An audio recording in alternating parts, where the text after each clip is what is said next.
सुगंधे पुष्टिवर्धनम् उर्वारुकमिव वन्दामहे सुगंधे पुष्टिवर्धनम्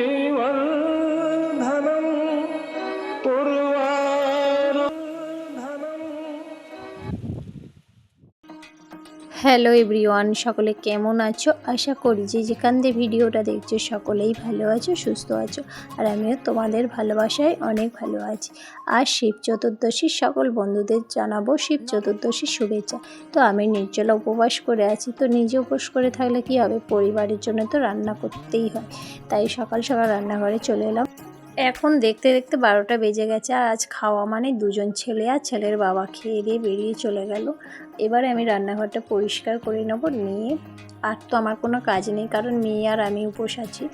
তো কাজ সেরে নিয়ে রান্নাঘরটা পরিষ্কার করে নিয়ে স্নান করে নেবো একবার। আমার কিন্তু সকালে একবার স্নান হয়ে গেছিলো, তো রান্নাবান্না করেছি বলে আরেকবার স্নানটা করে নেবো।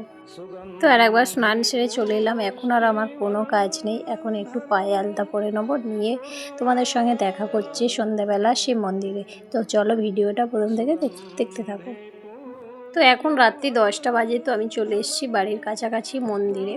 তো মেয়েও উপোস করেছে, কিন্তু মেয়ে এবছর আমার সঙ্গে আসেনি। মেয়ে গিয়েছে বড় কাছারি জল ঢালতে বন্ধুদের সঙ্গে। আমাকে বলেছিল যেতে, কিন্তু ওখানে যা ভিড় হয়, ওখানে লাইন দিয়ে আমি জল টানতে পারবো না, প্রচণ্ড ভিড় হয়, 2 ঘন্টা লাইন টানে। তাই আমি বাড়ির কাছাকাছি চলে এসেছি। আর এইটা হচ্ছে আমাদের বাড়ি থেকে বেশি দূর ডিস্টেন্স নয়। তো এখানেই আমি প্রতি বছর জল ঢালি আর এখানেই রাত জাগি। তো এবছর এসে দেখছি এখানে অনেকেই আছে জল ঢালছে। অন্য বছরে কিন্তু কাউকে থাকতে দেখি না, সেরকম একটা কেউ থাকে না।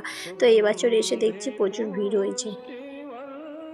তো যাই হোক, তোমাদের মন্দিরটা একটু দেখিয়ে দিলাম। এই দেখো, এটা হচ্ছে বাইরে, এই দিকটায় রাস্তা, ওই পিছনের রাস্তাটা দিয়েই আমি এসেছি। আমার বাড়ি থেকে বেশি দূরে নয়, তা কাছাকাছি থাকাই ভালো।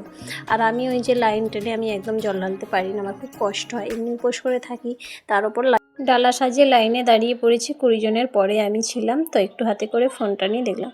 তারপরে এখান থেকে জল ঢেলে একবার চলে এলাম হরিবাসরে। তো এখান থেকেই আমার কপালে যে তিলকটা দেখতে পাচ্ছ, প্রথমে আমি এখানেই এসেছিলাম। তো একটুখানি নাম শোনার পরে একবার জল ঢালতে গিয়েছিলাম। তো এখানেই প্রতি বছর হরিনাম শুনি।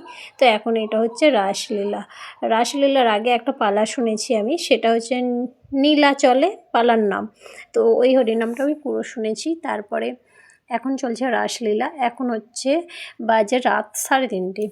তো এইভাবেই আমি এখানে রাত জেগে হরিনাম শুনি আর 4 প্রহরে 4 বার গিয়ে গিয়ে জল ঢেলে আসি। তো আমার সঙ্গে একজন ছিল আমার বাড়ির পাশেরই। তো দুজন মিলেই রাতে জল ঢালছি আর একবার করে এসে এখানে হরিনাম শুনছি। তো তোমাদেরকে একটু হরিনামটা শোনাই, দেখি কী গান গাইছে। তোমরাও আমার সাথে সাথে একটু কৃষ্ণ নাম শোনো।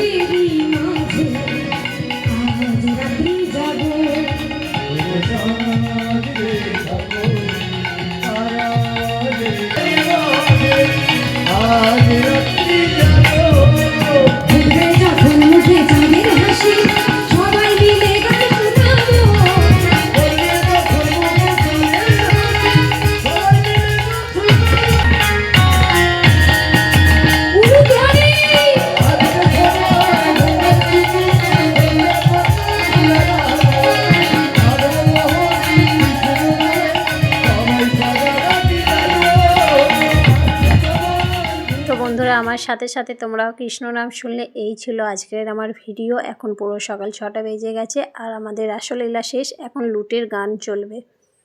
এখানেই ভিডিওটা শেষ করছি।